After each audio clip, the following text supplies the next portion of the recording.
자, 안녕하세요. 안녕하세요. 네, 보건행정 담당하고 있는 김희영입니다. 제가 보건소에 근무할 때요, 건강과 관련된 지식이 부족해서 민원이 생기기보다는 행정과 관련된 지식이 부족해서 민원이 생기는 경우를 종종 봤습니다. 자, 결국 모른다는 거는 용납이 안 된다는 거죠. 그렇죠? 자, 그리고 보건행정 같은 경우는 여러분들이 너무 까탈스러워서 뭐 이런 말도 안 되는 학문이 있어 라고 얘기를 하십니다. 그래서 항상 저기 발밑에다 밀어넣지요. 그렇죠? 그러나 이런 것일수록 자꾸 보다듬어주고 자꾸 보고 자꾸 확인하면 결국 얘가 효자 과목이 된다는 거죠. 그렇죠? 자, 특히 우리가 이제 행정이라는 거를 이제 전공을 했다면 상관이 없어요. 그런데 행정을 전혀 전공을 하지 않았어. 그럼 굉장히 낯선 곳이 이곳이라고 생각하시면 되고요.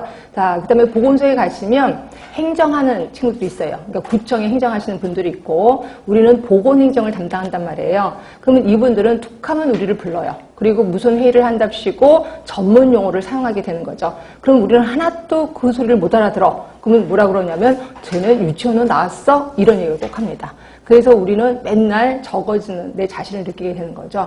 결국 보건행정은요, 합격을 위한 단순한 학문이 아니라는 거예요. 그거 이상의 가장 큰 힘을 갖고 있는 학문이라고 생각하시면 되고요.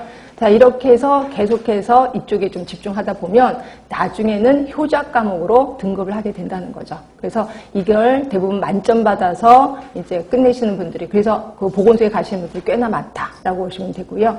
자, 제가 공개된 문제, 5개년 문제를 한번 분석을 좀 해봤습니다. 자, 그랬더니 이렇게 나오더라고요.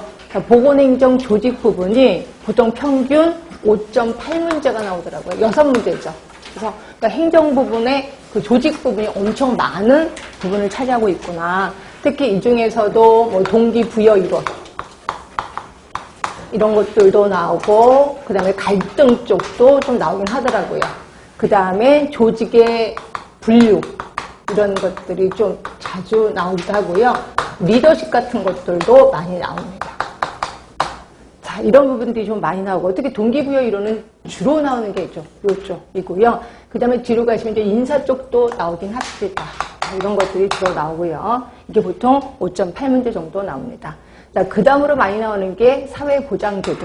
그래서 이게 한 3.5문제 정도 평균으로 나옵니다. 이게 아무래도 행정 중에서도 가장 하이라이트라고 생각하시면 돼요. 그래서 사회보장제도에서는 보건의료 전달 체계. 자, 보건의료 전달 체계. 이런 것들이 나오고, 그 다음에 건강보험 제도. 이런 것들도 많이 나옵니다. 무엇보다도 계속 많이 나왔던 게 노인 장기 요양보험.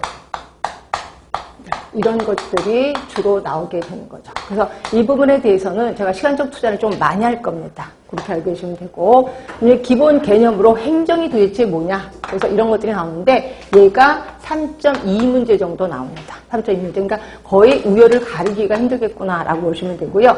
여기서는 이제 행정의 개념이 나옵니다. 이게 조금 어려울 수도 있는데, 행정의 개념과 그 다음에 여기에서 이제 이론들이 조금 나옵니다. 이론들이 건강신념 모형, HBM, HPM 이런 모형들이 좀 나오기도 합니다.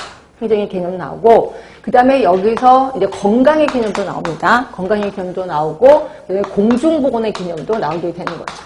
그래서 이런 것들이 세 번째로 좀 많이 나오는 거고요. 그 다음에 이제 기획과 정책 부분이 이게 2.8문제 정도 나옵니다. 2.8문제. 그래서 특히 기획이나 정책 같은 거 좀 까탈스러울 수도 있는데, 요게 그래도 이 정도는 문제는 좀 나와야 이 정도 나와야 된다고 저도 생각을 좀 하고 있습니다. 특히 보건소에서는 앞으로 기획 쪽을 좀 부각시킬 부분이 돼서 이쪽을 조금 더 심오하게 제가 알려드리도록 할 텐데, 특히 정책 부분은, 기획은 기획의 과정 같은 것들이 나오죠.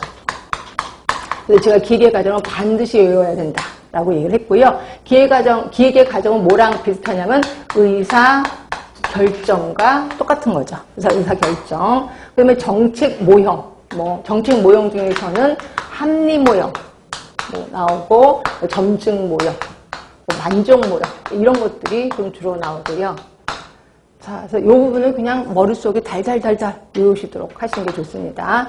그 다음에 이제 경제 부분이 정말 한동안 안 나섰어요. 그래서 경제는, 어떤 분은 경제를 아예 공부 안 하시려고 하시는 분들도 꽤나 많았었는데, 이게 3년 전부터가 나오기 시작합니다. 그래서 3년 전에 한 문제 나오고, 작년에 한 2문제 나오고, 올해 또 역시 2문제 나왔었어요. 그래서 얘가 그때 법보다 좀 위로 올라갔다고 생각하시면 돼요. 뒤쪽으로 좀 많이 나와서. 그래서 경제 부분에 대해서는 말 그대로 예산 쪽이 좀 나오겠죠. 예산의 종류. 이런 것들이 주로 나오게 되고.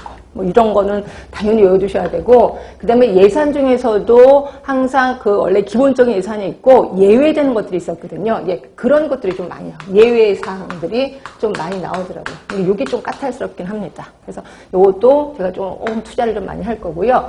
그 다음에 이제 문제는 행정에서 법이 점점 많이 나온다는 거예요. 법이. 그래서 법 중에서도 예전에는 아주 쉽게 나왔었습니다. 보건의료기본법. 이런 것들이 좀 나왔었고요. 자, 그 다음에 나오는 게 의료법. 의료법은 거의 다 나오던데요. 그래서 제가 틈나는 대로 의료법에 대해서는 전체적으로 한번 훑어드리도록 좀 노력을 하겠습니다. 그 다음으로 나오는 게 이제 감염병 예방법. 이런 것들이 나오고, 지역보건법도 나오고, 그 다음에 국민건강